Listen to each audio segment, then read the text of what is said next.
Changes are coming to Wisconsin's SAGE program. That program is responsible for keeping class sizes low in our state's elementary schools. News 8's Lisa Klein tells us how local classrooms will be affected in tonight's Assignment Education report. Well, Mike, SAGE stands for Student Achievement Guarantee in Education. The program began in the early 2000s in Wisconsin. The school district of La Crosse started participating in 2004. This year's state budget is phasing out the program and replacing it with something new. Can you help me out with the multiplication equation? Mrs. Yang's third grade class at Northwoods International School in La Crosse is a SAGE classroom. It keeps our class numbers low. SAGE requires elementary schools who participate in the program to cap their classes at 18 students per teacher or 30 students for 2 teachers in grades kindergarten through 3rd. It makes a huge difference. I can get to more students and work more one-on-one with them without feeling like I'm pulled in every which way. The purpose of the program is to provide lower teacher-student ratios to those classrooms that have higher rates of free and reduced lunch students. But that's not the case in La Crosse. This is one of the very few communities around the state that it has SAGE in every one of their elementary schools. I'd probably guess there's maybe 4 or 5 other districts. But this will be the last year La Crosse elementary schools take part in the SAGE program. Beginning next year, the district will enroll in the SAGE replacement program offered by the state called Achievement Gap Reduction, or AGR. Many of the facets that are required under AGR we've already been doing. So of course the teacher-student ratios being at least 18:1 or 30:2.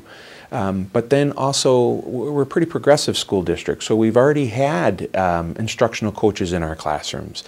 So we're fortunate to rely on that. And then we've already been doing the professional development for our staff. But a new component was added to the program that adds another layer of transparency when it comes to a school district's efforts to close the achievement gap among students living in poverty. The only thing I think is really different for us is that we'll just be presenting something to the board as required by the law at the conclusion of each semester. A part of that presentation will be what's called SMART goals.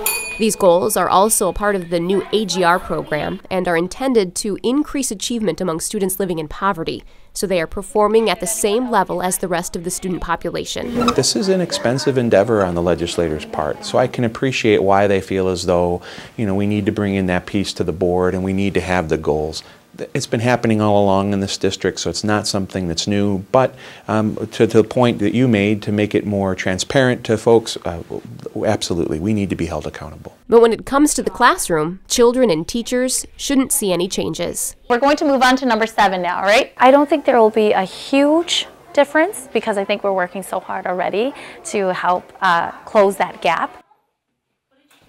Well, school districts are able to keep class sizes low as well as offer professional development and classroom coaches through money they receive from the state for participating in SAGE, soon to be AGR. And how does the state determine how much money they give to these school districts? Well, that amount is based upon a school district's free and reduced lunch rate. So the amount the state gives schools per student also varies from year to year. Here's a look at how much money the district has received from the state for participating in the SAGE program. As you can see, the amount of money has grown, but here's why. The district has also seen an increase in the number of students living in poverty.